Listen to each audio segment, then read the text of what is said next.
Well, Jack O'Donnell is an amalgam of people at the CIA. He's not any one particular person. So I needed to just get a sense of the culture of a CIA officer and make up my own idea of who this person was going to be. So I did. I went to Langley, Virginia, and I talked with CIA officers there. And it was an eye-opening experience. This is a group of men and women who are so used to keeping secrets and so used to not saying a word that at first it was a little difficult to open them up a bit. They would give monosyllabic answers, yes, no, yeah, sometimes, occasionally, that sort of thing. And you keep trying to pry it open. And I think they were surprised because I think they assumed that I would be asking more questions about specific missions and the danger of that. And quite frankly, what I was after more is to try to create a base, a foundation of who my guy would be. And so I was asking personal questions: age, background, marriage status, strain on marriage, separation for so long. What about just the fact that you can't come home and talk to your wife or husband about what you do? For 30 years, you can't talk to them about anything. How does that work? And they were like, well, doesn't work very well. I was divorced twice, And then I said, okay, all right. Now how do you make it work? And another guy happened to marry a CIA officer. And this is very common because then they go home and they realize we don't have to ask each other. We know that.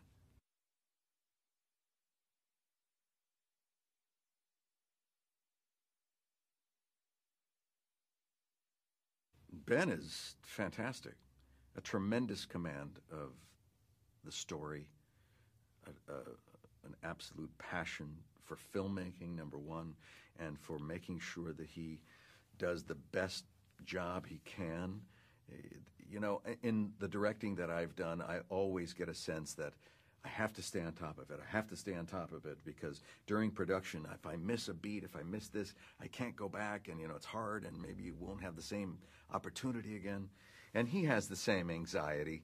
But outwardly, on the set, you show confidence and comfort so that your cast and crew feel relaxed and we can do the best job we can. And, it's great. We had long conversations about the character and the relationship between my character and his, and where it fits in the movie, and it was the best experience you can hope for.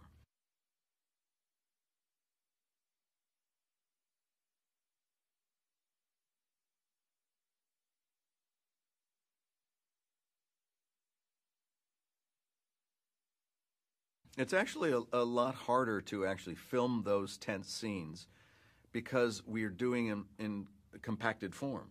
We're shooting all of the scenes at the CIA in a row. We're not intercutting and coming back on, that.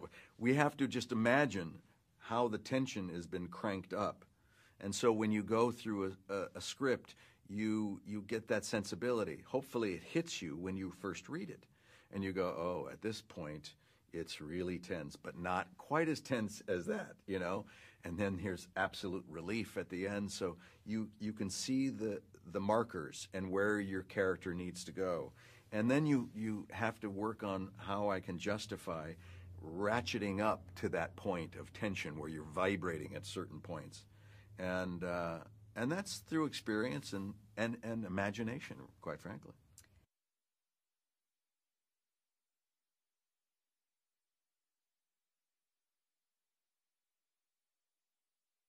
ARGO is an important story. It's a heroic story. And I think as a lesson, it's saying we are culpable for our actions.